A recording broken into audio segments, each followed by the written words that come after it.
Cake ഉണ്ടാക്കണമെങ്കിൽ എന്തായാലും oven വേണം. ഓവൻ ഇല്ലാത്തവർ എന്ത് ചെയ്യും? അത് നമ്മൾ ഗ്യാസിൽ ഉണ്ടാക്കുക, അല്ലാണ്ട് വേറെ വഴിയില്ലല്ലോ. നമുക്ക് വീട്ടിലുള്ള ഐറ്റംസ് വെച്ചിട്ട് തന്നെ ഒരു നല്ലൊരു ഓവൻ സെറ്റ് ചെയ്യാൻ പറ്റും. അപ്പോൾ നമുക്ക് ഓവൻ സെറ്റ് ചെയ്യാമല്ലേ.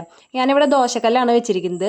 ദോശക്കല്ലിൻ്റെ മുകളിൽ ഒരു റിങ് വെക്കുക. ആ റിങ് വെച്ചതിന് ശേഷം ഗ്യാസ് ഓൺ ചെയ്ത് ജസ്റ്റ് ഒന്ന് പ്രീ ഹീറ്റ് ചെയ്യുക. അതിനുശേഷം നമ്മുടെ ബാറ്റർ ഒഴിച്ചിട്ടുള്ള മോൾഡ് അതിന് മുകളിൽ വെക്കുക. എന്നിട്ട് ഇഡ്ഡലി ചെമ്പ് കവർ ചെയ്യുക. ആവി പുറത്തേക്ക് പോവാത്ത രീതിയിൽ വേണം കേട്ടോ സെറ്റ് ചെയ്യാനായിട്ട്. അപ്പോൾ അതിനുശേഷം പിന്നെ ഞാൻ വീട്ടിലത്തെ കുറച്ച് പണികളൊക്കെ ചെയ്തു കേട്ടോ. കാരണം അത്രയും നേരം പിന്നെ വെയിറ്റ് ചെയ്തിരിക്കണ്ടല്ലോ. എൻ്റെ ഫസ്റ്റ് ട്രൈ ആണല്ലോ. അപ്പോൾ എനിക്ക് നല്ല ടെൻഷൻ ഉണ്ടായിരുന്നു. ഇനി കേക്ക് പൊങ്ങി വരുമോ എന്താണെന്നുള്ളതൊന്നും അറിയില്ല. അപ്പോൾ അതുകൊണ്ട് ഞാൻ മറ്റുള്ള കാര്യങ്ങളിലേക്കൊന്നും കടന്നില്ല.